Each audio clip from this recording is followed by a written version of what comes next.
야다마 씨를 찾아주셔서 감사합니다. 즐겁게 시청하시고 새해 복 많이 받으세요. 이야기 바로 시작합니다.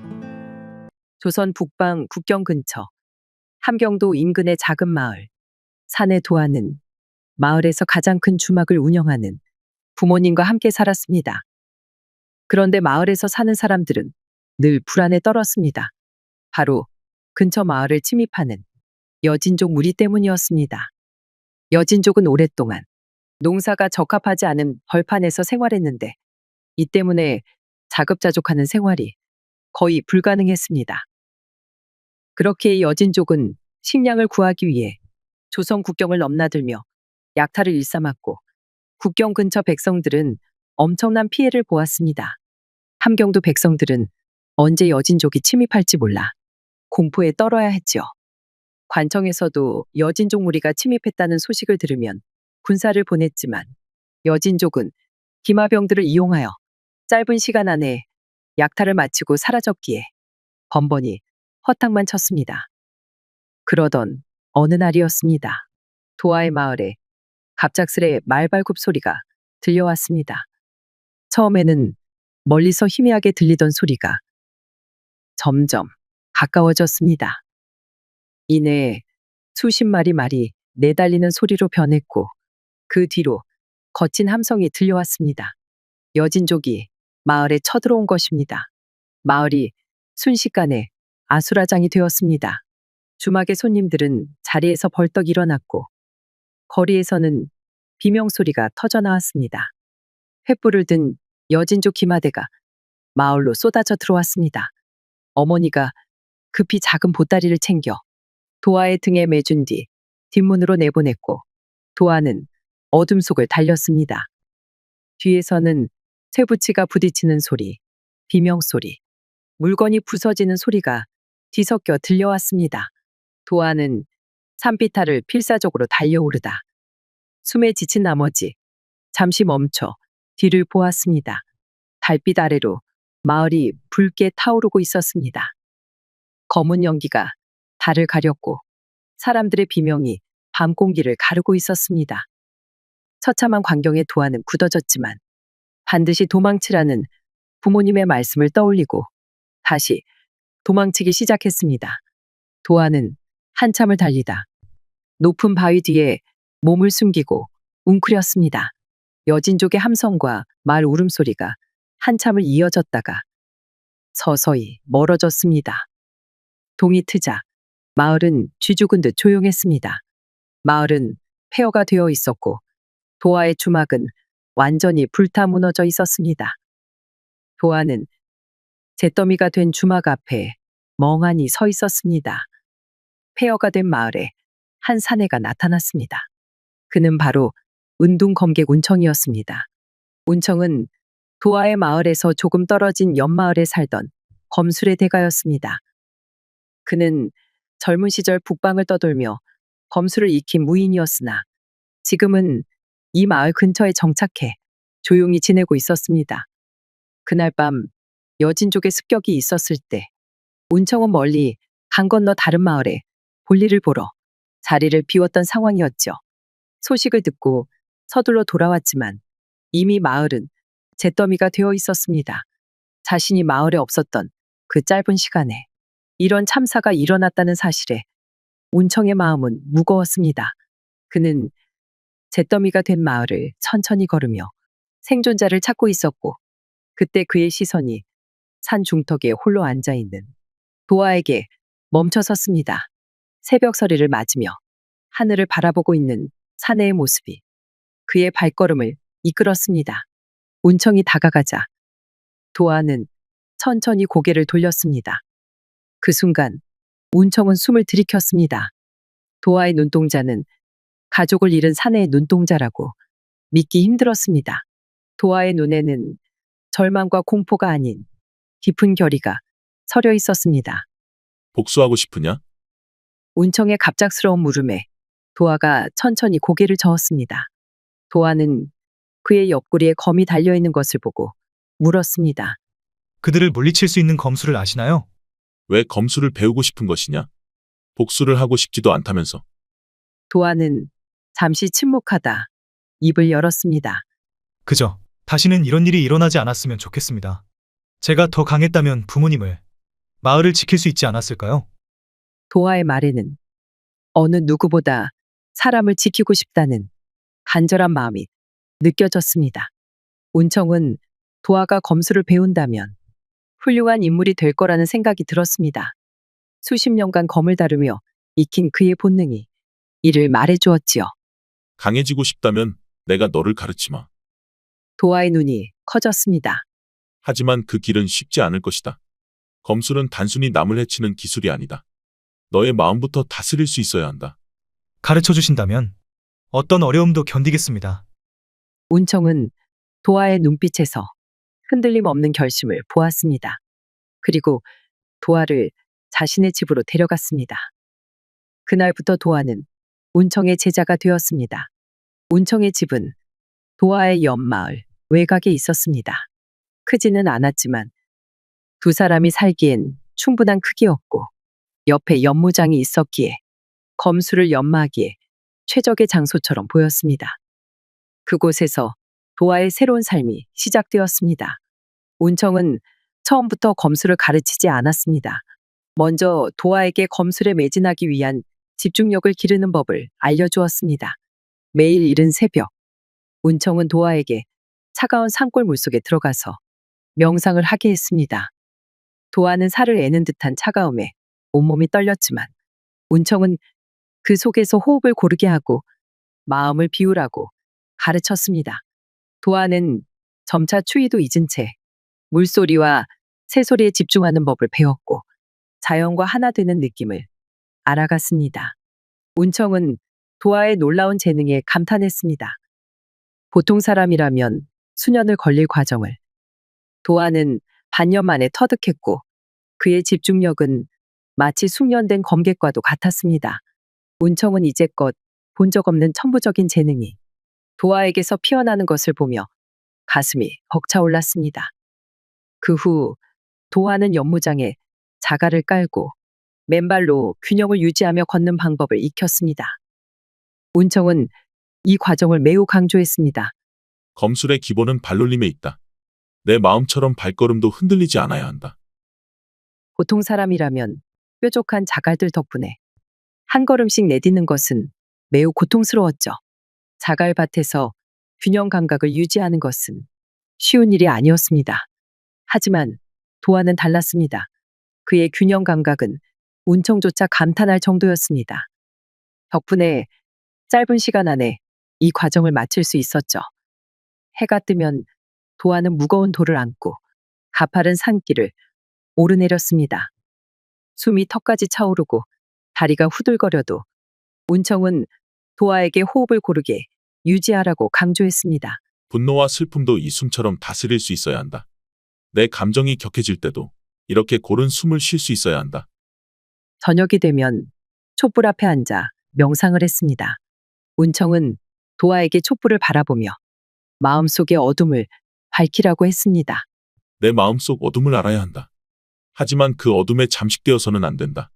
이 촛불처럼 흔들리지 않는 중심이 필요하다. 부모님을 잃은 슬픔, 여진족에 대한 분노, 자신의 무력함에 대한 후회. 이런 감정들을 마주하고 이해하는 시간이었습니다. 그러나 도화는 이 과정에서 번번이 좌절하며 앞으로 나아가지 못했습니다.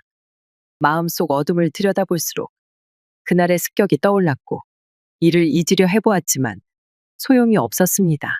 오히려 그럴수록 부모님의 마지막 모습이 떠올라 가슴이 무너져 내렸습니다. 며칠 뒤 다시 도화는 촛불 앞에 앉아 있었습니다. 하지만 이번에도 마음을 비우지 못했습니다. 촛불이 흔들릴 때마다 그날 밤 마을을 태웠던 횃불이 떠올랐고 어머니의 다급했던 목소리가 귓가를 맴돌았습니다. 이번에도 진전이 없자 도화는 밖에 나가 머리를 식히기 위해 문을 열었습니다. 그때 담장 너머에서 희미한 불빛이 보였습니다. 옆집에 살던 이 의원의 딸 현정이었습니다. 그녀는 등불을 밝히고 마루에서 늦은 밤까지 약재를 다듬고 있었습니다. 현정은 도화를 발견하고 먼저 말을 걸었습니다. 아직 주무시지 않으셨나요? 네, 조금 심란해져서요. 혹시 스승님께서 하라신 대로 명상을 하고 계신 건가요? 현정의 말에 도화가 놀란 듯 고개를 들었습니다. 어떻게 아셨습니까? 가끔 담장 너머로 두 분의 대화가 들려와서요. 죄송해요. 잠시 침묵이 흘렀습니다. 사실 마주하기가 힘듭니다. 그날의 기억을, 부모님의 마지막 모습을 떠올리는 게 너무 고통스러워서. 도화의 목소리가 떨렸습니다. 현정은 잠시 무언가 생각하더니 말했습니다. 몇 년 전 환자로 찾아온 아이를 떠나보낸 적이 있었습니다. 아버님과 함께 밤새 치료했지만 결국 아이는 새벽녘에 숨을 거뒀어요. 도화는 조용히 현정의 이야기를 들었습니다. 그때 아버님께서 말씀하셨어요. 현정아, 의원은 언제나 죽음과 마주해야 한다. 하지만 그 죽음에 잠식되어서는 안 된다. 우리가 살릴 수 있는 다음 생명을 위해서라도. 잠식되지 말라. 스승님께서도 비슷한 말씀을 하셨습니다. 네, 어쩌면 도와 오라버님께서 마주해야 할 것은 그날의 기억 자체가 아닐지도 모릅니다. 그 기억이 주는 고통을 있는 그대로 받아들이는 것, 그게 첫걸음이 아닐까요? 도화는 현정의 말을 곱씹었습니다. 그동안 자신은 그날의 기억을 지우려 했고 떠올리지 않으려 했습니다. 하지만 그것이 오히려 자신을 더 고통스럽게 만들었는지도 모른다는 생각이 스쳐 지나갔습니다. 스승님께서 말씀하신 어둠을 마주하라는 의미를 이제야 조금은 알 것 같습니다. 제가 그동안 마주하기를 두려워했던 건 어쩌면 그날의 기억이 아닌 제 자신이었을지도 모릅니다. 현정은 도화의 눈빛이 전과 다르다는 것을 느꼈습니다.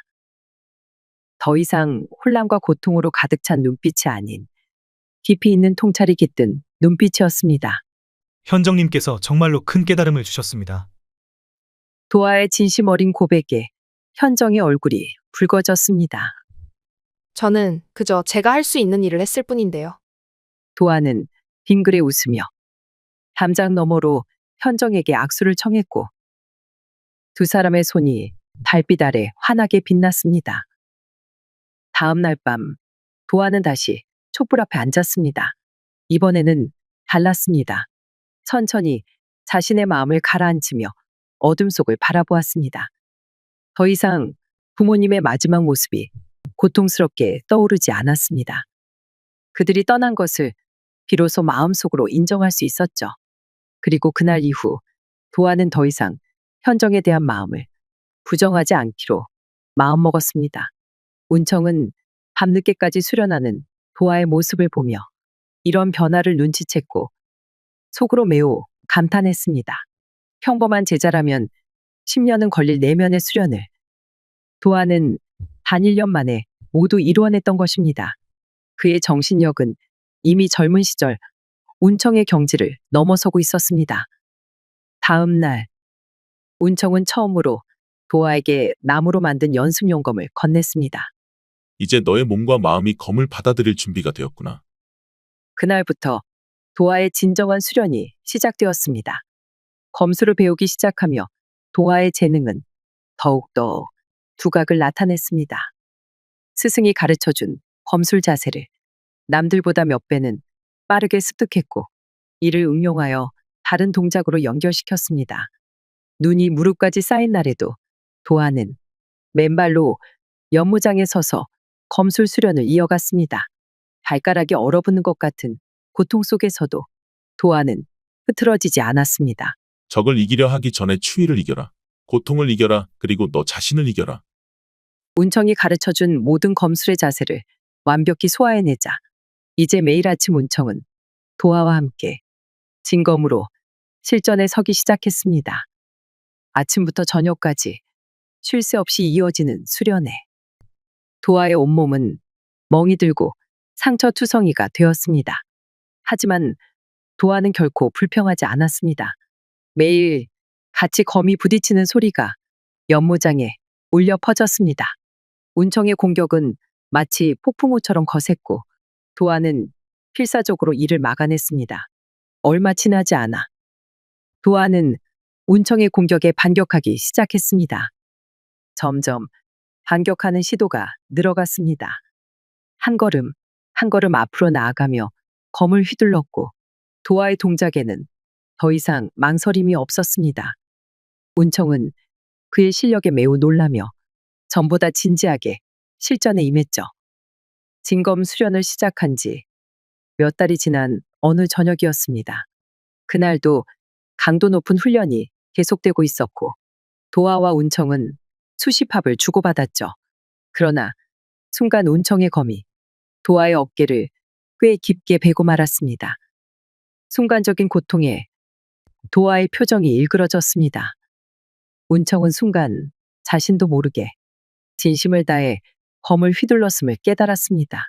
도아의 실력이 너무나 빠르게 성장하여 더 이상 스승으로서 수위를 조절하며 수련할 수 없는 경지에 이른 것입니다. 그 즉시 대련은 중단되었고 운청은 도아를 부축해 옆집 이 의원 댁으로 발걸음을 옮겼습니다. 이 의원님 계십니까? 마침 이 의원은 연마을 환자를 보러 자리를 비운 상황이었고 대신 현정이 나와 그들을 맞았습니다. 그녀는 도아의 몸을 보고 놀란 듯한 표정을 지었습니다. 많이 다치셨네요. 도아는 현정의 부축을 받으며 방으로 옮겨갔고 운청은 밖에서 도아의 치료가 끝나길 기다렸습니다. 현정은 치료하기 위해 도아의 윗옷을 벗겨냈고 그 순간 그의 훈련된 몸을 볼 수 있었습니다. 그의 몸은 검술을 배우는 사내답게 아주 거대하고 단단해 보였죠. 현정은 그의 몸을 빤히 바라보다 얼굴을 붉혔고 도아도 현정의 시선을 느꼈는지 쑥스러움에 고개를 돌렸습니다. 먼저 소독된 천으로 도아의 상처를 조심스럽게 닦아낸 뒤 약병에서 연고를 꺼내 상처에 발랐습니다. 의원의 딸답게 그녀의 손놀림은 숙련되어 있었고 상처를 다루는 손길은 마치 어머니의 손길처럼 따뜻했습니다. 감사합니다. 도아가 작은 목소리로 말했습니다. 현정은 미소를 지으며 고개를 들었고 그 순간 두 사람의 눈이 마주쳤습니다. 현정의 눈동자에는 깊은 걱정과 따뜻함이 어려 있었습니다. 도아는 순간 가슴이 쿵쿵 뛰는 것이 느껴졌습니다. 내일도 치료받으러 오세요. 현정의 말에 도아는 고개를 끄덕였습니다. 멀리서 운청이 도아를 부르는 소리가 들렸고 도아는 현정에게 가벼운 인사를 하고 돌아섰습니다.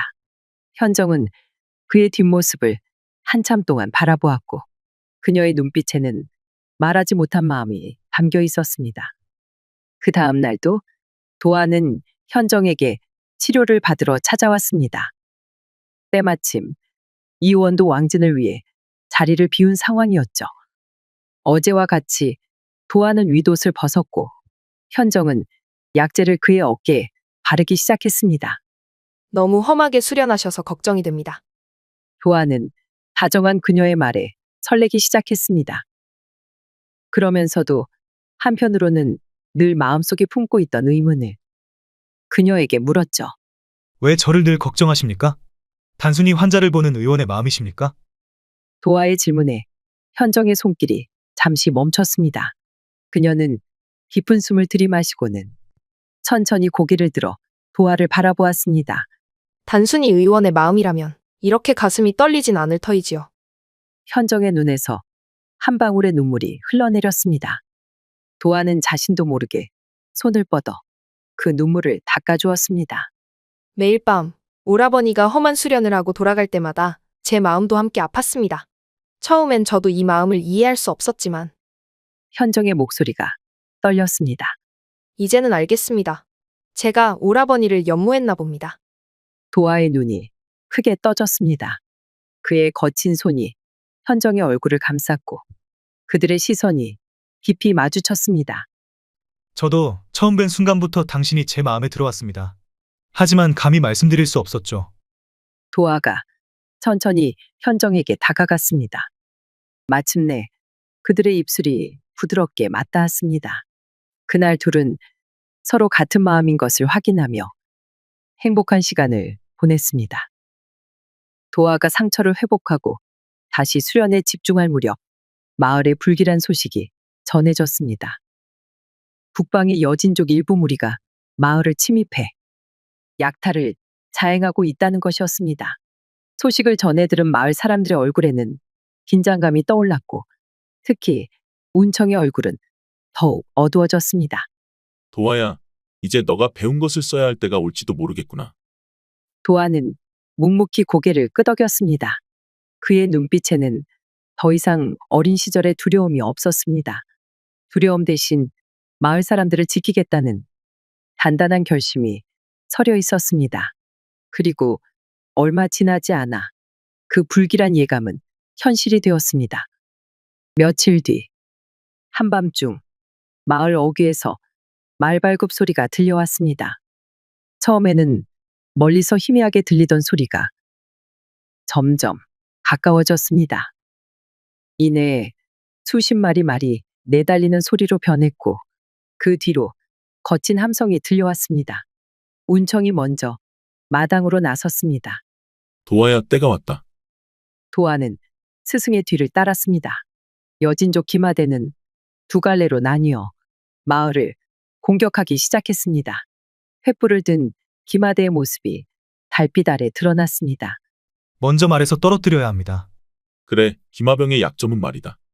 내가 앞쪽을 막을 테니 너는 뒤쪽을 맡아라. 도아와 운청은 서로 다른 방향으로 움직였습니다. 첫 번째 기마대가 마을로 들이닥쳤을 때 운청이 그들 앞에 나타났습니다. 여기까지다. 운청의 검이 기마병의 다리를 베었고 기마병은 말에서 떨어졌습니다. 다른 한편 도아는 마을 뒤편에서 몰려오는 기마대를 맞이했습니다. 수년간의 훈련이 빛을 발했습니다. 도아의 몸놀림은 빨랐고 검술은 매서웠습니다. 마을 위의 기마병들은 도아의 재빠른 움직임을 따라가지 못했고 하나둘 말에서 떨어졌습니다. 전투는 생각보다 빨리 끝이 났습니다. 여진족은 이렇게 강한 저항을 예상하지 못했던 것 같았습니다. 살아남은 기마병들은 급히 말을 돌려 도망쳤습니다. 하지만 도아와 운청의 얼굴은 밝지 않았습니다. 스승님, 그래, 나도 안다. 이것은 시작에 불과하다. 두 사람은 도망친 여진족들이 다시 자신들의 무리를 끌고 올 것이라는 것을 예감했지요. 그들의 예상대로였습니다. 여진족 무리의 대장인 티무르는 분노했습니다. 그는 수년 전부터 국경 지역을 약탈하며 여진족을 이끌어온 우두머리였습니다. 티무르는 말 위에서 자랐다고 해도 과언이 아닐 만큼 뛰어난 기마 실력을 가졌고 그의 창은 번개처럼 빨랐습니다. 특히 그는 자신의 위신을 건드리는 것을 가장 참지 못했습니다. 고작 시골 마을 하나를 치지 못하다니. 티무르의 분노가 담긴 외침이 여진족 진영 전체에 울려 퍼졌습니다. 부하들은 땅에 엎드린 채 떨고 있었습니다. 엎드린 부하 중 하나가 떨리는 목소리로 말을 이었습니다. 그곳에 대단한 검술을 가진 자들이 있었습니다. 늙은 검객과 젊은 제자. 늙은 검객이라고. 네, 마을 근처 산속에 은거한다는 검술의 달인과 그의 제자입니다. 그들의 검술은 제가 본 어떤 무사들보다도 날카로웠습니다. 티무르의 입가에 차가운 미소가 번졌습니다. 재미있군. 하지만 그들이 아무리 강하다 한들 검 하나로 마을 전체를 지킬 수는 없을 터. 그의 눈빛에는 사냥감을 노리는 맹수의 눈빛이 서려 있었습니다. 마을 사람들을 인질로 잡아라. 특히 검객들과 가까운 자들을 찾아내도록. 티무르의 명령을 받은 부하들은 즉시 움직였습니다. 그들은 마을 주변에 은신처를 만들고 번갈아가며 마을 사람들의 동향을 살피기 시작했습니다. 얼마 지나지 않아 한 부하가 중요한 정보를 가지고 돌아왔습니다. 티무르는 부하의 보고를 들으며 눈을 빛냈습니다. 그래, 바로 그거다. 의원의 딸이라. 우리가 찾던 약점이 바로 그것이다. 티무르는 천천히 자리에서 일어났습니다. 그의 입가에 차가운 미소가 번졌습니다. 한편 마을엔 여진족이 다시 침입할 것이라는 소문이 퍼지기 시작했습니다. 운청은 도아에게 말했습니다. 이번에는 여진족의 대장이 직접 올 것이다. 옆집 이원도 이 사실을 잘 알고 있었습니다. 큰 전투가 벌어지면 많은 부상자가 생길 것이고 그들을 치료할 약재가 필요했습니다. 현정아, 오늘은 뒷산에 가봐야겠다. 상처를 치료할 약초가 더 필요하구나. 저도 갈게요, 아버지. 그녀 역시도 마을 사람들과 아버지에게 도움이 되고 싶었지요. 이른 아침, 아직 이슬이 채 마르기도 전에 둘은 산으로 향했습니다. 아버님, 여기 좋은 당귀가 자랐네요. 현정이 산비탈의 한 자리를 가리켰습니다. 뿌리가 굵고 튼실한 당귀들이 모여 있었습니다. 그래, 저기 좋은 자리가 보이는구나. 조심히 캐거라, 뿌리가 상하지 않게. 이 의원은 딸에게 당귀를 맡기고 자신은 조금 더 위쪽으로 올라가 다른 약초들을 살폈습니다. 둘은 약초를 캐며 조금씩 산을 올랐습니다. 이미 광주리 하나가 거의 차오를 만큼 약초를 모았을 때였습니다. 갑자기 숲속에서 인기척이 느껴졌습니다. 말이 채 끝나기도 전에 숲속에서 갑자기 튀어나온 사내들이 그들을 둘러쌌습니다. 티무르의 부하들이었습니다. 이 의원은 본능적으로 현정을 보호하기 위해 감싸 안았습니다. 하지만 저항할 틈도 없었습니다. 순식간에 여진족 부하들이 두 사람을 제압했고 이 의원과 현정을 단단히 밧줄로 묶고 입을 틀어막았습니다. 여진족들은 멀지 않은 산속 동굴에 임시 거처로 그들을 데려갔습니다. 현정과 이 의원은 발버둥 쳤지만 온몸이 묶여 있었던지라 소용없었습니다. 그들은 현정을 노골적으로 음란하게 바라보았지요. 시골 마을에 이런 아름다운 처자가 있다는 것에 여진족은 눈이 뒤집혔습니다. 옷을 입고 있어도 풍만하게 튀어나온 현정의 몸은 여진족들에게 몹쓸 생각을 하기에 충분했죠. 이 의원은 자신의 딸이 겁탈당하려 하는 것을 눈치채고 필사적으로 움직이려고 했으나 소용없었습니다. 그런데 그때였습니다. 동굴 앞에 보초를 서던 두 명의 여진족이 소리를 지르며 쓰러졌습니다. 영문을 알 수 없는 일이 벌어지자 나머지 무리들은 당황하여 두리번거렸고 그들 앞에 도화가 나타났습니다. 티무르의 부하들이 급하게 무기를 뽑아들었지만 도화의 검이 더 빨랐습니다. 도화의 칼끝이 번개처럼 허공을 갈랐고 두 명의 여진족이 쓰러졌습니다. 나머지 무리들이 한꺼번에 달려들었지만 속수무책으로 쓰러지기 시작했습니다. 남은 여진족들은 더 이상 싸울 의지를 잃었는지 동굴 밖으로 도망쳤습니다. 도화는 재빨리 이의원과 현정에게 다가가 밧줄을 풀어주었습니다. 괜찮으십니까? 도아, 자네가 어떻게? 이 의원이 놀란 눈으로 물었습니다. 최근 여진족의 침입도 있고 해서 걱정이 되어 뒤를 쫓았습니다. 어서 나가야 합니다. 도망친 자들이 더 많은 무리를 이끌고 올 것입니다. 도화는 두 사람을 재촉했습니다. 하지만 동굴 밖으로 나가려는 순간 멀리서 말발굽 소리가 들려왔습니다. 도망친 여진족들이 이미 근처의 동료들을 불러 모은 것이었습니다. 도화는 잠시 생각에 잠겼습니다. 정면으로 맞서 싸우기에는 이원과 현정의 안전이 걱정되었습니다. 이쪽입니다. 제가 알고 있는 다른 길이 있습니다. 현정이 말했습니다. 약초를 캐러 다니며 본 숨은 산길이에요. 도화는 고개를 끄덕였습니다. 세 사람은 동굴 뒤편의 또 다른 입구로 재빨리 빠져나갔습니다. 마침내 그들은 안전하게 마을로 돌아올 수 있었습니다. 운청은 이미 상황을 눈치채고 마을 입구에서 그들을 기다리고 있었습니다. 스승님, 잘했다, 도아야. 운청의 눈빛은 무거웠습니다. 하지만 이제 진짜 전투가 시작될 것이다. 도화와 운청은 이제 여진족의 침입에 철저히 대비하기로 했죠. 그날 밤 현정이 도화를 찾아왔습니다. 그녀는 조심스레 방문을 두드렸고 도화는 그녀인 것을 확인하고 문을 열어주었죠. 오라버니가 아니었다면 저는 이미 죽은 목숨이었을 것입니다. 그녀의 목소리가 떨렸습니다. 도화는 현정의 손을 조심스럽게 잡았습니다. 그때 당신이 잡혀가는 것을 봤을 때 제 심장이 멎는 줄 알았습니다. 당신을 잃을 수도 있다는 생각에 숨을 쉴 수가 없었습니다. 현정의 눈에서 눈물이 흘러내렸습니다. 오라버니, 저는 잡혀가는 동안 계속 오라버니를 생각했어요. 제가 다시는 오라버니를 볼 수 없을까봐. 그게 가장 두려웠습니다. 도아는 살며시 현정을 품에 안았습니다. 그의 가슴에서는 아직도 격렬한 심장박동이 느껴졌습니다. 이제 절대로 당신을 놓치지 않겠습니다.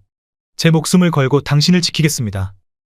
그들의 숨결이 가까워졌고 두 사람의 입술이 거칠게 파고들었습니다. 도아는 현정의 육감적인 몸이 자신의 손에 닿자 이제까지 전혀 맛보지 못한 아름다움을 맛보는 느낌이었습니다. 현정의 저고리를 풀어헤치고 깊숙한 곳에 손을 파고들기 시작했습니다. 현정 또한 검술로 단련된 사내의 몸이 자신의 살결에 닿자 소리를 참지 못했습니다. 그렇게 둘은 그동안 참았던 뜨거움을 내내 흘리며 만족스러운 밤을 보냈죠. 뜨거운 시간을 보낸 뒤 두 사람은 오랫동안 서로의 손을 잡은 채 이야기를 나누었습니다. 어릴 적 추억, 서로를 향한 마음을 숨겨왔던 시간들, 그리고 앞으로 함께할 미래에 대해 깊은 이야기를 주고받았습니다. 이 전투가 끝나면 도아가 말을 꺼냈습니다. 제가 현정을 평생 지키고 보살피겠습니다. 현정은 부끄러운 듯 고개를 숙였지만 그녀의 입가에는 행복한 미소가 어려 있었습니다. 네, 저도 그렇게 되길 바랍니다. 그때였습니다. 멀리서 다구는 소리가 들려왔고 동쪽 하늘이 밝아오기 시작했습니다. 이제 가봐야겠어요. 현정이 자리에서 일어났습니다. 몸 조심하세요. 곧 전투가 임박할지도 모르니. 도아는 현정의 말에 고개를 끄덕였습니다. 조심하십시오. 제가 늘 지켜보고 있겠습니다. 동이틀 무렵 현정은 살며시 도아의 방을 나섰습니다. 두 사람의 마음속에는 서로에 대한 깊은 사랑과 함께 다가올 전투에 대한 걱정이 교차했습니다. 아침이 밝았습니다. 운청은 이미 마당에서 도아를 기다리고 있었습니다. 이제 시간이 얼마 남지 않았다. 도아는 스승의 말뜻을 알았습니다. 티무르가 곧 무리들을 이끌고 올 것이라는 뜻이었습니다. 스승님, 마을 사람들은 어떻게 하면 좋겠습니까? 도아가 물었습니다.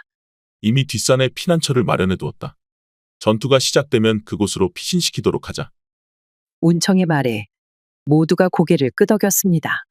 그때였습니다. 멀리서 말발굽 소리가 들려왔습니다. 소리는 점점 가까워졌고 먼지 구름이 마을 어귀에서 피어올랐습니다. 운청의 눈빛이 차가워졌습니다. 왔구나. 운청과 도아, 이의원과 현정은 재빨리 움직였습니다. 운청과 도아가 시간을 끌고 이의원과 현정이 마을 사람들을 피신시키기로 했죠.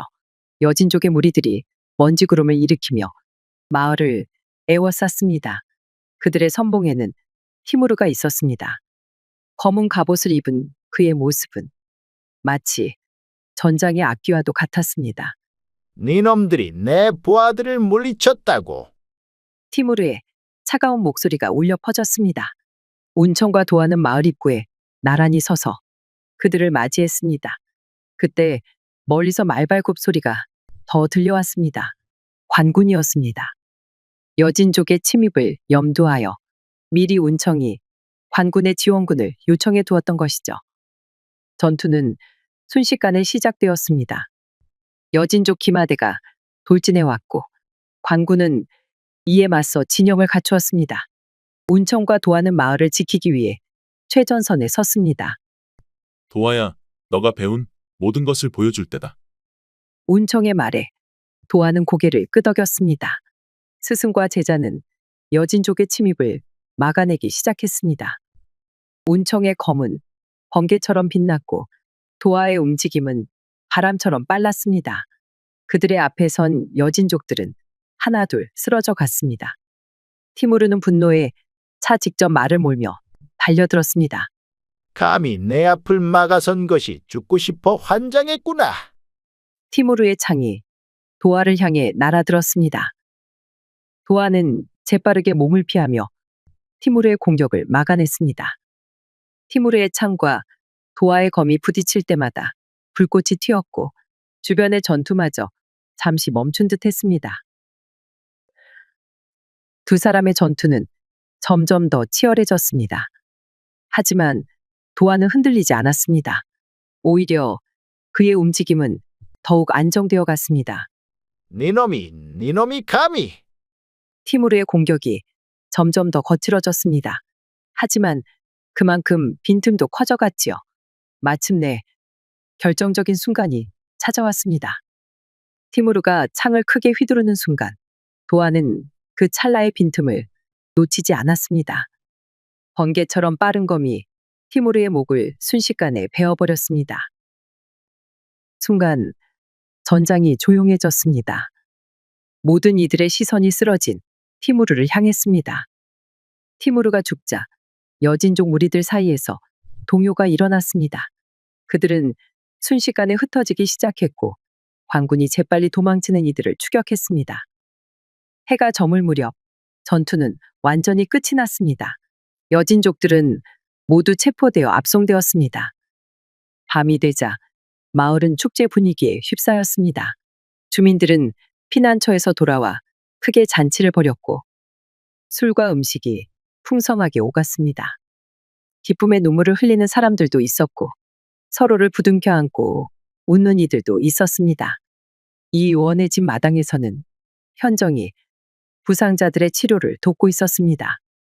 마지막 환자의 치료를 마치고 나오는 현정을 도하가 기다리고 있었습니다. 이제 정말 끝났네요. 현정이 도하의 곁으로 다가왔습니다. 네, 드디어 끝이 났습니다. 도하가 현정의 손을 잡았습니다.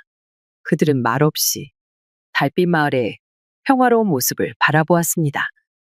다음 날 아침, 관군은 체포한 여진족들을 이끌고 조정으로 향했습니다. 모든 일이 마무리되었지만 도하의 마음은 묘하게 무거웠습니다. 전투가 끝난 후 스승 운청의 표정이 심상치 않았기 때문입니다. 마치 무언가 큰 결심을 한 것 같은 표정이었습니다. 도하의 예감은 틀리지 않았습니다. 그로부터 며칠 후 운청은 도하를 불렀습니다. 이른 새벽, 아직 달빛이 하늘에 걸려 있을 때였습니다. 도하야, 이리 오너라. 평소와 달리 그는 무예복이 아닌 편한 차림이었고 그의 곁에는 낡은 보따리 하나가 놓여 있었습니다. 도하는 스승의 모습을 보는 순간 직감적으로 알 수 있었습니다. 스승님, 도하의 목소리가 떨렸습니다. 운청이 부드러운 목소리로 말했습니다. 너는 이제 더 이상 제자가 아니다. 한 사람의 완성된 무인이니라. 아침 햇살이 둘 사이로 스며들었습니다. 운청의 얼굴에 드리워진 깊은 주름이 더욱 선명해 보였고 그의 흰 머리카락이 이른 아침 바람에 나부꼈습니다. 너가 티무르를 물리친 그 순간 난 직감했다. 운청은 잠시 말을 멈추었다가 다시 이어갔습니다. 이제 너에게 더 이상 가르칠 것이 없다는 것을. 너가 이곳에 왔던 그날을 기억하느냐? 운청의 목소리가 한층 부드러워졌습니다. 그날 너의 눈동자에서 나는 복수심이 아닌 의로움을 보았다. 도하는 그날을 떠올렸습니다. 부모님을 잃고 모든 것을 잃은 줄 알았던 그날. 운청이 그를 거두어준 그날을 스승님께서 아니었다면 저는 도하의 목소리가 떨렸습니다. 아니다. 운청이 고개를 저었습니다. 내 안에 있던 선한 마음이 지금의 너가 되게 했다. 도하의 눈시울이 뜨거워졌습니다. 그동안 참아왔던 감정이 복받쳐 올랐습니다. 운청은 천천히 보따리를 들어 어깨에 맸습니다. 스승님, 어디로 가시는 겁니까? 이 늙은이는 이제 떠돌아야 할 때가 되었구나. 운청이 옅은 미소를 지었습니다. 너는 이제 너의 길을 가거라. 운청은 천천히 걸음을 옮기기 시작했습니다. 스승님, 도하가 다시 한번 크게 외쳤습니다. 운청은 걸음을 멈추었지만 뒤돌아보지는 않았습니다. 부모님을 잃었던 그날 스승님께서 저를 찾아주셨습니다. 제게 새로운 삶을 주셨습니다. 그 은혜를 은혜는 네가 이미 갚았다. 운청의 목소리가 바람을 타고 들려왔습니다. 너가 의롭게 살아가는 것, 그것이 내게는 가장 큰 기쁨이었다. 아침 안개가 피어오르기 시작했습니다. 운청의 모습이 점점 안개 속으로 사라져갔습니다. 도아는 해가 높이 뜰 때까지 그 자리에 서서 스승의 뒷모습이 사라진 방향을 바라보았습니다. 며칠 후 도아는 현정과 함께 마을을 떠나기로 결심했습니다. 그가 현정에게 찾아갔을 때 현정은 마치 이미 알고 있었다는 듯 고개를 끄덕였습니다. 저도 같은 생각을 하고 있었어요. 현정이 말했습니다. 세상 어딘가에는 우리의 도움이 필요한 사람들이 있을 거예요. 도아 오라버니의 검과 제 의술로 그들을 도울 수 있지 않을까요? 도아는 현정의 손을 꼭 잡았습니다. 현정 역시 같은 마음을 품고 있었던 것입니다. 하지만 이들의 결심에 알게 된 이우원의 목소리에는 걱정이 가득했습니다. 세상은 너희들이 생각하는 것보다 훨씬 더 험하고 위험하단다. 현정이 아버지 앞에 무릎을 꿇고 앉았습니다. 아버님께서 그동안 가르쳐 주신 의술. 그것은 단순히 병을 고치는 기술만이 아니었죠. 현정의 목소리가 떨렸습니다. 사람을 사랑하는 마음, 아픈 이들을 돕고자 하는 정성. 그것이 진정한 의술이라고 가르쳐 주셨습니다. 이우원의 눈시울이 붉어졌습니다. 하지만 현정아, 도아 오라버니께서 지켜주실 거예요. 그리고 저는 아버님께서 가르쳐 주신 의술로 아픈 이들을 치료하며 살겠습니다. 이의원은 한동안 말없이 딸을 바라보았고 결국 이들의 결심을 꺾을 수 없다는 것을 알고 승낙했습니다. 떠나는 날 아침 온 마을 사람들이 나와 그들을 배웅했습니다. 이의원이 마지막으로 도아의 손을 꼭 잡았습니다. 내 딸을 부탁하네. 서로를 아끼며 살 거라.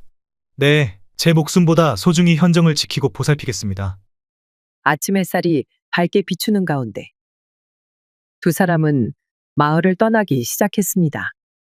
이렇게 도아와 현정의 새로운 이야기가 시작되었습니다. 그들이 걸어갈 길에는 수많은 사연과 만남이 기다리고 있었지만 그것은 또 다른 이야기가 될 것입니다. 야다마 씨의 다음 이야기를 빠르게 시청하시려면 동그라미를 클릭하여 구독을 눌러주세요. 감사합니다.